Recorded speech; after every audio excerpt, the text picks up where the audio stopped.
Pourquoi êtes-vous si méchants entre vous? On dirait que vous n'avez pas de cœur, ça m'écœure.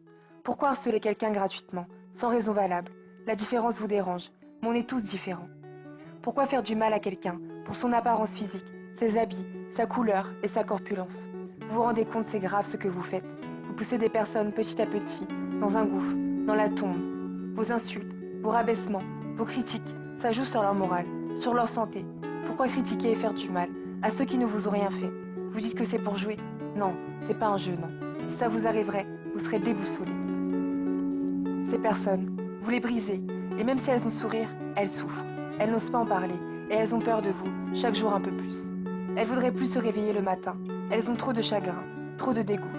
Une lutte pour venir, elles savent comment ça va finir. N'avez-vous pas honte? Moi, je ne pourrais plus me regarder dans un miroir. C'est grave. Vous poussez des personnes à se suicider, à se mutiler. Ce n'est pas sans conséquence. Où est votre âme, votre cœur? Vous n'avez pas honte? Vous savez pas ce que cela implique. Ces personnes pleurent chaque matin en partant, chaque soir en rentrant. En quoi la différence est gênant? En quoi la différence est gênant? Vous devriez vous regarder, d'abord avant de parler. Réagir avant que ça s'empire. Les personnes qui subissent vos moqueries et vos préjugés à cause de votre jalousie ou de votre haine mal placée. Je leur envoie du courage, je leur envoie de la force et je les incite à parler. À cause de vous, ils se sont renfermés, ils dépriment et perdent goût à la vie. C'est fou ce monde où on vit. Vous êtes mal éduqués, vos surnoms à la con et vos humiliations vont stopper. Les pauvres, ils vivent un calvaire à cause de vous. Je leur envoie du courage et la foi.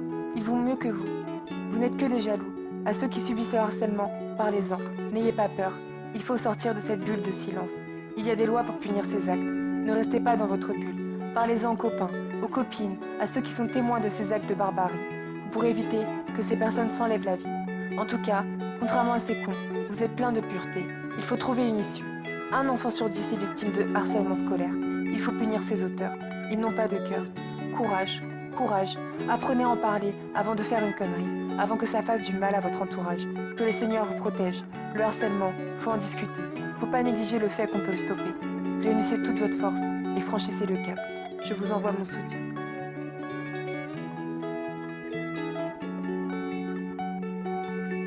Une pensée à ceux qui sont partis à cause de ces teubés.